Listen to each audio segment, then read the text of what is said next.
Untuk penjelasan nomor 3, penjelasan tentang kernel dan kegunaan pada kernel.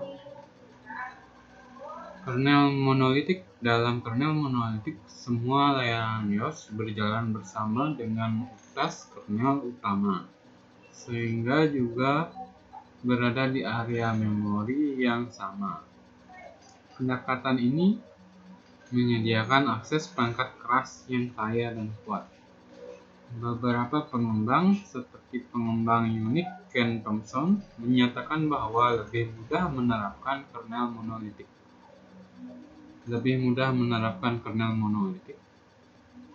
daripada mikrokernel. Kerugian utama dari kernel monolitik adalah ketergantungan antar komponen sistem bug pada driver perangkat dapat merusak seluruh sistem, dan fakta bahwa kernel yang besar dapat menjadi sangat sulit untuk dipelihara. Kernel monolitik yang secara tradisional digunakan oleh sistem operasi mirip Unix berisi semua fungsi inti sistem operasi dan driver perangkat. Ini adalah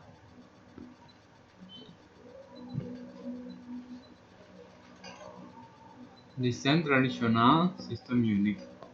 Kernel monolitik adalah satu program yang berisi semua kode yang diperlukan untuk melakukan setiap tugas yang berhubungan dengan kernel. Setiap bagian yang dapat diakses oleh sebagian besar program yang tidak dapat dimasukkan ke perpustakaan ada di ruang kernel.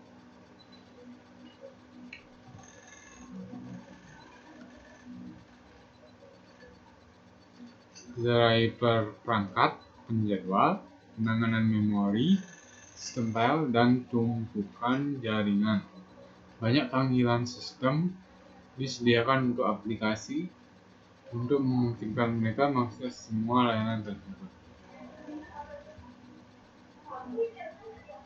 Dalam kernel monolitik, beberapa keuntungan tergantung pada poin-poin berikut. Karena ada lebih sedikit perangkat lunak yang terlibat, ini lebih cepat. Karena ini adalah satu bagian dari perangkat lunak, ini harus lebih baik kecil dalam bentuk sumber maupun yang dikompilasi. Kode yang lebih sedikit umumnya berarti lebih sedikit bug yang dapat menyebabkan lebih sedikit masalah keamanan. Faktanya ada beberapa versi yang cukup kecil untuk dapat digabungkan dengan sejumlah besar utilitas dan program lain pada satu floppy disk, dan masih menyediakan sistem operasi yang berfungsi penuh. Salah satu yang paling populer adalah Molino.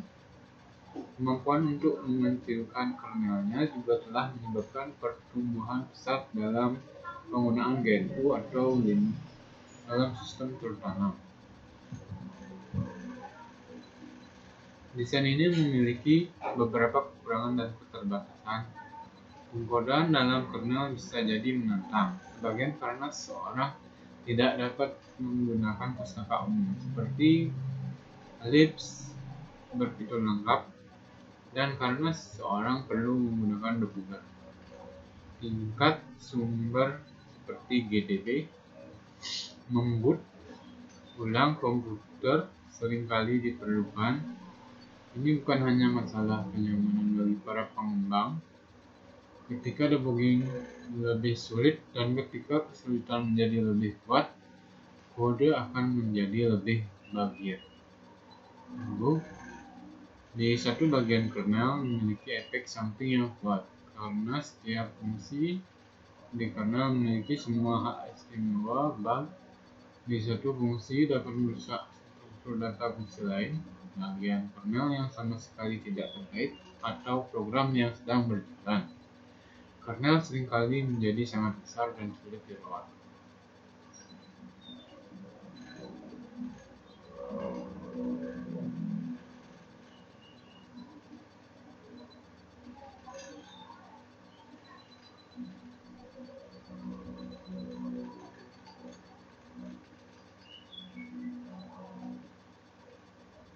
MacOS. Apple pertama kali meluncurkan MacOS klasiknya pada tahun 1984. dibandel dengan komputer pribadi Macintosh. Apple pindah ke desain nanokernel di Macintosh 8.6. Sebaliknya, Macintosh modern awalnya bernama Macintosh X. Didasarkan pada Darwin, yang menggunakan kernel hybrid yang disebut XN, yang dibuat dengan menggabungkan kernel 4.3, BSD, dan kernel Mars.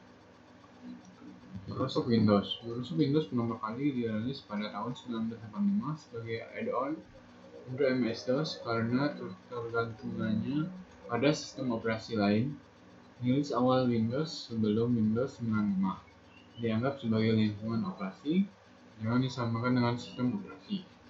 Produk ini terus berkembang selama 1980-an dan 1990-an dengan seri Windows 9X menambahkan pengelamatan 32 bit dan multitasking preemptif, tetapi diakhiri dengan rilis Windows ME pada tahun 2000 dengan rilis Windows XP pada bulan Oktober 2001. Menggantikan Windows 9X dengan sistem operasi yang sama sekali berbeda dan jauh lebih canggih, ini adalah garis yang berlanjut dengan Windows 10. Kernel hibrida karena kernel itu sendiri berisi tugas-tugas seperti Windows, Manager, dan Manager IPC dengan klien atau server berlapis model subsistem.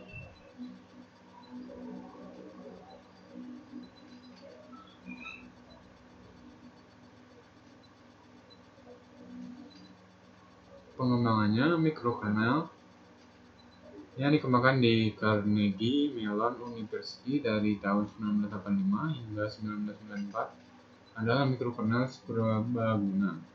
Yang paling terkenal, mikrokernel lain telah dikembangkan dengan tujuan yang lebih spesifik. Keluarga mikrokernel L4, terutama kernel L3 dan L4, dibuat untuk menunjukkan bahwa mikrokernel tidak selalu lambat. Implementasinya yang lebih baru seperti Fresco, Fiasco, dan Pistachio dapat menyalakan Linux di samping proses L4 lainnya di ruang alamat yang terpisah. Selain itu, KNX adalah mikrokernel yang pada dasarnya digunakan dalam sistem tertanam. Dan perangkat lunak sumber terbuka Minix yang awalnya dibuat untuk tujuan pendidikan sekarang difokuskan untuk menjadi DOS, mikrokernel yang sangat andal dan andal menyembuhkan sendiri. Dalam perbandingan kernel sistem operasi, sebuah kernel merupakan komponen yang paling mendasar dan sebuah komputer sistem operasi. Perbandingan kernel sistem dapat memberikan wawasan yang desain dan pilihan arsitektur yang dibuat oleh pengembang sistem operasi tertentu. Pembandingannya, tabel berikut membandingkan informasi umum dan teknis untuk sejumlah kernel banyak digunakan dan saat ini tersedia. Silakan lihat artikel masing-masing produk untuk informasi lebih lanjut. Meskipun ada banyak variasi Linux yang tersedia, semua kernel ini dikelompokkan dalam satu entry dalam tabel ini. Karena perbedaan di antara mereka ada pada tabel patch.